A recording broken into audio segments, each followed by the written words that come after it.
Okay, welcome back to another episode of Third and 23. I'm your host, Alex, here to bring you another pick and prediction video.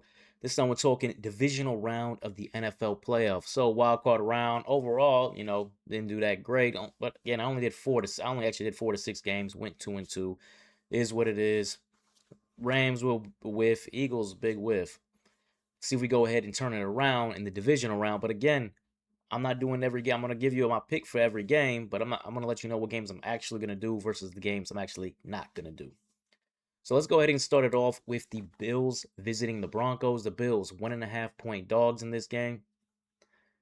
The big story in this one is Josh Allen's health. Josh Allen he went into the Jacksonville Jaguars game, the wild card round game, already banged up with a foot issue. And if you saw the game, he was taking some shots in that game. Took a shot up top, took another shot to his ankle. They believe he hurt his finger on somebody's helmet. I mean, Josh Allen was getting beat up in that game, wild one, but he was still able to warrior it out and get the W for the Buffalo Bills that advanced him to this game. This game, by the way, is also a rematch of last year when the Bills absolutely dog walked the Denver Broncos. But this is a whole different kind of Broncos team. That was a rookie Bo Nix versus the Bo Nix now, which is not that much better if you've been really paying attention. So the big factors in this game for me, pass rush and the pass defense. The defense of the Denver Broncos. Can they shut down the Buffalo Bills offense? The Broncos pass rush, 9.8%. That's first in sack rate, first in the league. Josh Allen, 25th. If you guys watch Josh, you know how it is. He drops back. He'll dance around a little, try to break out. Sometimes he breaks out and makes a big run. Sometimes he breaks out and he gets sacked. So those type of negative plays could be tough to overcome on third downs where you're going against the Broncos pass defense, which might be number 1 in the league, top 3 in completion percentage, yards per attempt, and EPA allowed this season. Josh, he's been great. Top 10 EPA, top 10 pass metrics across the board, really. But he doesn't have a who's who of wide receivers out there that you think can contend with these Broncos cornerbacks. And then, how is Denver offensively going to attack Buffalo? Buffalo's got a strong pass defense. So I don't think this is a game where you're going to see Bo Nix, who's still kind of bottom of the charts in terms of passing metrics this season, despite the fact that they won a lot of games and were the number 1 seed. It's really going to be about, can they attack the Bills' rush defenses? Might be the worst in the NFL, or at least in the conversation. If the Broncos had J.K. Dobbins, I would say this is a real scary situation for Bills fans. But the running game, since he's gone out, so week 11 since, it's been R.J. Harvey, 16th in EPA per rush, 14th in success rate, and they're averaging 3.9 yards per carry. The running game has slid way down ever since Dobbins went down. So similar to what I said last week when I said ATN and those guys, I don't necessarily believe they're going to be able to dominate on the ground. They're going to get some runs, and they did get some runs, but I didn't think they were going to be able to dominate on the ground against Buffalo to take advantage of this weak Bills rush defense. I think the same thing with Denver. I don't think they're going to be able to dominate on the ground and take advantage of this Bills rush defense. So I think it's another situation where you're looking at another tight game, similar to had Buffalo had last week, against a quarterback that I think is going to have moments where he struggles, similar to Trevor Lawrence did last week, and a running game that's not really going to be able to bail them out in this one. And then I want to point this out, right? Now, you watch the Broncos defense, man, they're legit. I'm not saying they're not legit, okay? They are legit. But look at these names here. When we're talking about, especially their pass defense, with these top-ranked numbers, right? They've played this year against Cam Ward, his first game ever, Jake Browning, Justin Fields, Chris Oladokun, a practice squad player, Davis Mills, and the Raiders twice. They beefed up their pass defense stats against these guys. Because if you look, Daniel Jones cooked them. Trevor Lawrence cooked them. Dak actually didn't have a good game, but there's a few other quarterbacks out there. Oh, rookie Jackson Dart, beat him up, pieced him up, and that was without Malik Neighbors. So I say all this to say, don't just automatically assume, Denver's pass defense out there, they can rock. I'm not gonna go that far. This isn't the Von Miller, DeMarcus Ware Broncos defense is all I'm saying. So because of that, because I think Denver is gonna struggle offensively, I think this is gonna be another tight game. Go ahead and give me the Bills with a +1.5. I'm gonna take Josh Allen, who's a much better quarterback, over Bo Nix in a close game. I'm going with the better quarterback. All right, moving on to the next game. We've got the LA Rams. By the way, that was a game that I am going to do. This is going to be another game I am going to do. These are the only 2 games I'm doing this weekend. We've got the Rams, 3.5 point favorite, visiting Chicago. Bears coming off a wild comeback down 21-3 to Jordan Love and the Packers. They couldn't get a stop. They couldn't get the Packers off the field in the first half. I don't know. They said maybe they made halftime adjustments. I've seen a lot of pro players say there aren't really halftime adjustments made. So I don't know. But something happened. Something clicked in that halftime, or something clicked in that locker room at halftime. Broncos or the Bears defense turned it around, started to get some stops, started to get that comeback going, and ultimately Chicago ended up winning the game. Caleb Williams, man, he went off in that game. Caleb doesn't have the greatest passing numbers, but you got to give it to him. He still slings a rock. He's still making plays late in games to try to pull games out. The Rams, they beat Carolina in the wild card round, a game that I thought they'd be able to cover the 10, and everything was fine, up 14-0. When it was 17-7, I believe Matt Stafford banged his finger. It looked like it affected him. I think he completed only one of his next 10 passes. He's supposed to be healthy for this game. I checked. He was full participant in practice all week, so hopefully his finger is okay, and we'll see a healthy MVP like Matt Stafford in this one. He's been top 5 this year in pretty much all passing metrics that matter. The Bears, their pass defense is pretty bad. Been pretty bad the entire year, and now they got to go against the best wide receiver tandem in the NFL. So I'm seeing, think about the first half against Green Bay. You got to assume that you're going to see that again. Matt Stafford hitting Puka, hitting Devontae Adams, Colby Parkinson, Tyler Higbee, hitting these guys, making big chunk plays because this passing offense is better than what Jordan Love and Green Bay have.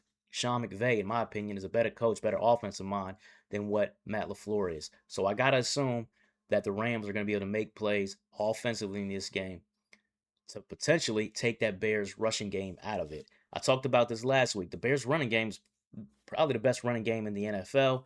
They should have been able to run the ball against Green Bay last week, but when you go down 21-3, you take the run game out of it. So that's why it was ineffective. If we see that similar game script in this one, now you take Monangai and DeAndre Swift out of it. It's going to be up to Caleb Williams. Can he pull heroics again? He could hit plays against this pass defense. Bryce Young did as well.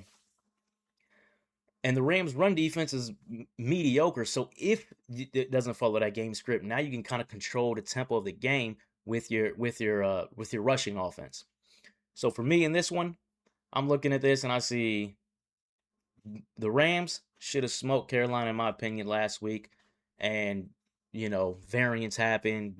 Stafford bangs his finger. I'm gonna go ahead on the assumption that a similar injury issue or situation is not going to happen in this one. I don't think Chicago can cover these receivers. I do think that Matthew Stafford and the Rams should be able to quote unquote name their score. I mean, it's the NFL, so we're not talking about a 50 burger here. But the Rams offense, even though it's going to be cold out there in Chicago, they should be able to put up a lot of points. Go ahead and give me the Rams -3. I do not do 3.5s in the NFL. If you follow my channel, you know that. So that's it. Those are the two games that I am actually going to put some units down on. I'll go over the next two games, give you my pick and what I think is going to happen. But again, I'm staying away from these next two. So we're going to talk the 49ers visiting the Seahawks. Seahawks 7.5 point favorite. Both these teams met in the season finale for the number 1 seed on the line. Seattle goes into San Fran, wins 13-3. Their defense and running game basically dominated in that one. So these two teams, they split this year, though. What's funny is they played in the opener and they played in the last game of the year. The road team won both matchups. In both matchups, Sam Darnold didn't really have a good game either one. And the Seahawks, though, they don't really have a running game either. You think about K9, Kenneth Walker and Charbonnet. They haven't really been that consistent this season. They did have a good game in the finale, though. They didn't have a good game in the opener. So who can run the ball well, I think is going to go a long way in determining this. So Seattle, they have poor rush metrics, but so do the 49ers. There's a little stretch there towards the end of the season where Christian McCaffrey started to get some stuff going, but against a legit defense like he did against Philly last week, he didn't really get anything going on the ground. It's going to be about McCaffrey catching passes out of the backfield. And Seattle ranks number 1 against the run in the NFL. So is McCaffrey going to be able to what's going to be the outlier? McCaffrey suddenly able to run the ball, or is K9 and Charbonnet going to be able to run the ball like they did in the finale? That's going to go a long way in deciding this one. And then on the other side of that, Brock Purdy, he's been red hot. He's been red hot down the stretch outside of that season finale against Seattle. I know he had 2 picks against Philly, but he was making some big plays. And yes, they lost George Kittle, but those other guys, Demarcus Robinson, Jawan Jennings, these guys are making plays, and Purdy's finding them. You got to give it up to Purdy. You stick out the backfield. I mean, he's usually wide open, but when he catches the ball, it doesn't look like anybody wants any part of him. So the one thing when I'm looking at this game, this is one reason why I'm not doing it, is who's going to be more consistent in this one, because I think it's going to be a tight game. The only consistency I see in this game is Brock Purdy, who's been red hot.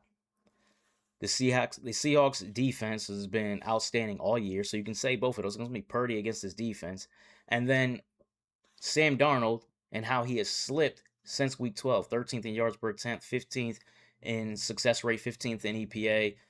You guys remember early in the year when he was hitting off JSN and he was on a tear, and Sam Darnold was actually getting some MVP talk. That fell off over the last stretch of the season. He's been just okay. So in this one, I really don't know which way to go in this one. If you had to ask me, hey, well, who would you pick? I would go with the 49ers and take the 7.5 because I really like the hook in this one. I would think that Seattle would probably win straight up, but I wouldn't be surprised if the Niners won. But this is a game I'm staying away from. This is a divisional game. Both these games were close, hard fought during the regular season. I expect to see the same in the divisional round.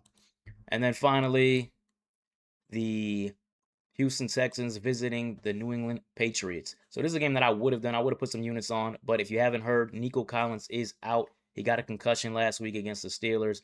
And because it was the Monday night game, it was going to be a long shot for him to play in this one. And he hasn't even practiced all week. So you knew that he wasn't going to play in this one.